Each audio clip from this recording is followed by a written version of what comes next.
नमस्कार, स्वागत है आपका बिहार समाचार में। बिहार में कोरोना का कहर जारी है, लगातार लोग मर रहे हैं। लेकिन अब कहा यह जा रहा है कि मरने वाले के परिजनों की चीख पुकार सरकार को नहीं सुनाई दे रही है। दरअसल सरकार कह रही है कि लगातार कोरोना मरीजों की संख्या घट रही है, मगर विपक्ष के अनुसार सरकार झूठ बोल रही है। सच्चाई जानकर आपकी भी रूह कांप जाएगी। सच्चाई गंगा में बहती लाश और पीड़ित परिजनों की चीख पुकार बयां कर रही है। तो आज की बड़ी खबरों पर बात करने से पहले आपसे अनुरोध है, कृपया वीडियो को एक प्यारा सा लाइक अवश्य कर दीजिएगा। आपका लाइक करना ही हमारी मेहनत का फल होता है। कोरोना का कहर किस प्रकार से जारी है, आपको इससे अंदाजा लग सकता है। देखिए, गंगा किनारे 1140 किलोमीटर में 2000 से ज्यादा शव मिले हैं और सरकार से नाराज जनता अब इस प्रकार के पोस्टर लगा रहे हैं। देख लीजिए, कहा जा रहा है कि मोदी जी हमारे बच्चों की वैक्सीन विदेश क्यों भेज दिया, और इस पोस्टर को लगाने से 25 लोगों को गिरफ्तार कर लिया गया है। देख लीजिए किस प्रकार से सड़कों पर पोस्टर लगाए जा रहे हैं। राजद कह रही है कि मोदी जी सच से डरो मत, उसका सामना करो। तो इधर बिहार के स्वास्थ्य मंत्री जहां ये कह रहे हैं कि बिहार में कोरोना संक्रमण का पॉजिटिविटी रेट लगातार घट रहा है और 7% तक घट गया है, तो इधर राजद नेता शक्ति सिंह यादव कह रहे हैं कि पांडे जी जांच 0 कर दीजिए ना, पॉजिटिविटी भी घटकर 0 पर आ जाएगी। और इधर राजद ने तंज कसते हुए कहा है कि बिहार वासियों को बधाई, नीतीश कुमार अगले कुछ दिनों में बिहार के आंकड़ों से कोरोना को मिटा देंगे। वैसे बेड, ऑक्सीजन, दवाई और देखभाल आपको फिर भी नहीं मिलेंगे।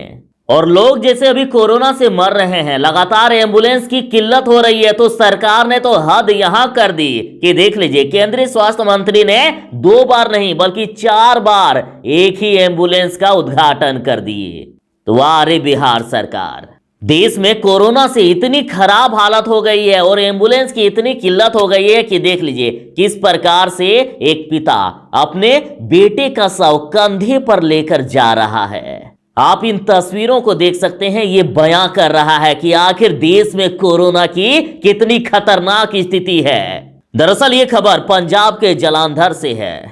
और जरा सावधान, यदि कोरोना से बच भी गए तो ब्लैक फंगस अपना मुंह फाड़ के बैठा हुआ है। ब्लैक फंगस लगातार लोगों को अपना शिकार बना रहा है। अतः बचने का बस एक ही रास्ता है, जरूरी एहतियात बरतें, जरूरी गाइडलाइन का पालन करें। और खतरा अभी तक टला नहीं है, कोरोना की तीसरी लहर भी आने वाली है और कहा जा रहा है कि ये और भी खतरनाक होगी और बिहार के 3.5 करोड़ युवा और बच्चे हो सकते हैं शिकार। तो चलिए सबसे पहले बात कर लेते हैं कोरोना अपडेट की। तो सरकारी आंकड़ों के अनुसार बिहार में टूट रही है कोरोना की चेन। एक दिन में मिले 7336 नए कोरोना पॉजिटिव मरीज और अब खाली होने लगे हैं बेड। कहा जा रहा है कि बिहार में कोरोना की दूसरी लहर पिछले 1 महीने से लगातार कहर बरपा रही है और अब धीरे धीरे हालात बेहतर होते जा रहे हैं। पिछले 4 दिनों से वायरस के नए मामले 10,000 से कम आए हैं, लेकिन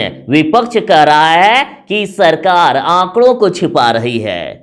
सबसे पहले आप सरकारी आंकड़े देख लीजिए। तो देखिए, पटना में अभी भी राहत नहीं है। पटना में अभी भी कोरोना अपना कोहराम मचा रहा है। बीते दिन भी पटना में 1202 नए कोरोना पॉजिटिव मरीज मिल गए। उसके साथ ही अररिया में 107, औरंगाबाद में 106, बांका में 117, बेगूसराय में 334, भागलपुर में 361, पूर्वी चंपारण में 191, गया में 285, गोपालगंज में 191, कटिहार में 180, खगड़िया में 124, किशनगंज में 109, मधेपुरा में 122, मधुबनी में 360, मुंगेर में 213, मुजफ्फरपुर में 292, नालंदा में 220, पूर्णिया में 282, सहरसा में 224, समस्तीपुर में 392, सारण में 205, सुपौल में 226, वैशाली में 353 और पश्चिमी चंपारण में 237 नए कोरोना पॉजिटिव मरीज मिले। उसके साथ ही बिहार में एक्टिव मरीजों की संख्या 82,486 हो गई है। और देखिए, ईटीवी भारत के द्वारा यह खबर चलाई गई थी कि जनता के साथ धोखा, 5 पुराने एम्बुलेंस पर नए स्टिकर लगाकर दूसरी बार वर्चुअल उद्घाटन करने वाले हैं अश्विनी चौबे। लेकिन इस हद को भी पार कर दी गई। केंद्रीय स्वास्थ्य राज्य मंत्री ने 2 बार नहीं बल्कि 4 बार एक ही एम्बुलेंस का उद्घाटन कर दिए। अब तो ये कहा जा रहा है कि बस कीजिए चौबे जी। देख लीजिए, खबर के अनुसार सियासी हंगामे के बीच आखिरकार केंद्रीय स्वास्थ्य राज्य मंत्री अश्विनी चौबे ने एक ही एम्बुलेंस का चौथी बार उद्घाटन कर दिया।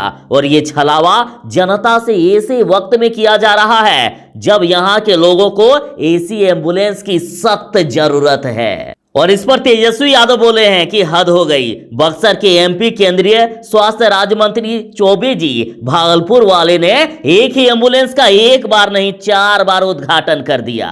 और जिस तरह से गंगा में लगातार लाशें बह रही है कोरोना मरीज के और अन्य के शव बह रहे हैं, तो इस पर आरजेडी भोजपुर ने कहा है कि प्रियजनों के शवों को गंगा में बहाने की मजबूरी पर नीतीश कुमार की सरकार बात नहीं करेगी, क्योंकि इस मजबूरी की वजह सरकार खुद है। और राजद ने मांग की है कि मुख्यमंत्री नीतीश कुमार जी को गंगा और बिहार और दोनों से माफी मांगनी चाहिए। और बीते दिन गंगा नदी के सिन्हा घाट में भी 3 शव मिले हैं। हालात इतनी खराब है कि पटना के गंगा घाटों पर भी बहकर आ रहे हैं शव। पटना के गंगा पाथवे के किनारे बाहर से शव बहकर आ रहे हैं। 3 दिनों के अंदर बच्चा सहित 4 शव मिले हैं। और साथ ही आप तस्वीरों में देख सकते हैं कि किस प्रकार से गंगा नदी के किनारे लोग मरे पड़े हैं, शव बहकर आ रहे हैं, किनारे शव लगे हुए हैं। तो कुछ तस्वीरों में शव बहकर आ रहे हैं, कुत्ते नोच रहे हैं, कौवे नोच रहे हैं। तो ये देखिए, कोरोना मरीज के शव, पीपीई किट में बंधे हुए कोरोना मरीज के शव भी गंगा नदी में बहकर आ रहे हैं। और इन बहती शवों पर बिहार सरकार ये कह रही है कि ये शव हमारे नहीं है बल्कि यूपी से बहकर आ रहे हैं। गौर फरमाने वाली बात यहाँ ये है कि दोनों ही जगह बीजेपी की ही सरकार है। और जैसे कि लगातार ये बात सामने आ रही है कि आंकड़ों को छुपाया जा रहा है, लोगों की ज्यादा मौत हो रही है, लगातार लोग संक्रमित हो रहे हैं, लेकिन कम आंकड़ों को दिखाया जा रहा है। तो इस पर देखिए, अब पटना हाईकोर्ट ने आदेश जारी कर दिया है। पंचायत प्रतिनिधि 24 घंटे के अंदर अपडेट कराएं मौत का डाटा, ये कहना है पटना हाईकोर्ट का। कहा जा रहा है कि जानकारी देने से चूके तो पद से भी हटा देगी सरकार। हर गांव में मेडिकल सुविधा बढ़ाने की भी बात कही गई। अब बिहार के तमाम पंचायतों के मुखिया, उप मुखिया, प्रखंडों के प्रमुख और उप प्रमुख और साथ ही जिला परिषद स्तर पर अध्यक्ष और उपाध्यक्ष को निर्देश दिया गया है कि अपने क्षेत्रों में जितनी भी मौतें हो रही है उन सभी की जानकारी नजदीकी जन्म व मृत्यु निबंधकों को 24 घंटे के अंदर देना होगा, ताकि सरकारी अफसरों को यह पता लगाने में सहूलियत हो कि राज्य में आखिर कितनी मौतें कोरोना से हुई है। और यह भी कहा गया कि जानकारी नहीं देते हैं तो उनकी कर्तव्यहीनता मानते हुए उन्हें पद से हटा दिया जाएगा। और जैसे कि एक सनसनी खबर आ रही है कि कोरोना टीकाकरण से नाराज लोगों ने लगाए हैं मोदी विरोधी पोस्टर और 25 लोग गिरफ्तार कर लिए गए। दरअसल न्यूज 4 नेशन की खबर के अनुसार कहा जा रहा है कि लोग इस प्रकार के पोस्टर लगा रहे हैं कि मोदी जी हमारे बच्चों की वैक्सीन विदेश क्यों भेज दिया। और जैसे कि अभी ब्लैक फंगस का कोहराम भी बिहार में मच रहा है। देख लीजिए, अब तक 29 मरीजों की पुष्टि हुई है और लगातार नए मरीज मिलते ही जा रहे हैं। फिर से 10 नए मामले सामने आ गए। कोरोना संक्रमण से ठीक होने के बाद खास करके शुगर, ब्लड प्रेशर और किडनी की बीमारी से ग्रसित मरीजों में ज्यादा ये बीमारी देखी जा रही है। लगातार मरीज अब कोरोना से ठीक हो रहे हैं और ब्लैक फंगस का शिकार हो रहे हैं। और विशेषज्ञों का कहना है कि ग्रामीण क्षेत्रों में ब्लैक फंगस के मरीज की संख्या काफी ज्यादा बढ़ेगी। अतः ये बचाव का बस एक ही तरीका है, जरूरी एहतियात बरतें, लगातार मास्क पहने, लोगों से 2 गज की दूरी बनाए रखें। तो ये थी फिलहाल तक की खबर। तो चलिए मिलते हैं बस थोड़ी ही देर में ऐसे ही नई अपडेट के साथ। और हाँ, जो चैनल पर नए हैं, चैनल को सब्सक्राइब करके आपकी सेवा करने का एक अवसर अवश्य ही प्रदान करें। तो चलिए मिलते हैं बस थोड़ी ही देर में, तब तक के लिए दीजिए इजाजत। बाय, जय हिंद, भारत माता की जय। घर में रहें, सुरक्षित रहें।